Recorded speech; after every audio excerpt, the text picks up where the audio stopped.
کو किसी ने बड़ा ही सताया था ससुराल वालों ने, और खामद उसका मौजूद नहीं था, तो वो अपने वहां से निकलते हुए ना वापस घर से, तो वो दरवाजे पे खड़ी होके कह रही थी, हजरत साहब मैं गुजर रहा था, हजरत साहब गल सुनना, बच्चियों का बाप कोई नहीं, एक भाईया बेचारा किधर किधर जाए, हर चौथे दिन मैं यहाँ आके मिन्नतें करके दुपट्टे फेंक के बच्ची छोड़ के जाती हूँ।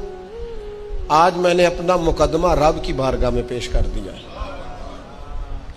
आप गवाह है ना, मेरा जुर्म सिर्फ है वे कि मैं बेटियां दी मां वा, गवाह है ना आप, मैंने मुकदमा अल्लाह के हुजूर दर्ज करा दिया है।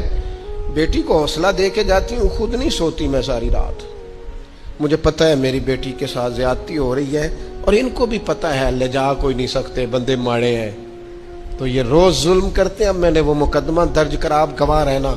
मैंने बड़ा मनाया उस अम्मा को, मैंने कहा अम्मा इतने सख्त जुमले ना कह, कहने लगी कलेजा अंदर से फट गया, छलनी छलनी है।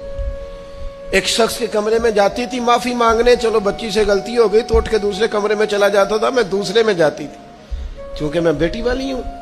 अब मैंने मुकदमा दर्ज करा दिया है, अब मेरा रब जाने बेहतर इंसाफ, मैं बड़ा अल्लाह का गुनाहगार बनता हूं। मैंने फिर वाकई वहां इंसाफ होते देखा।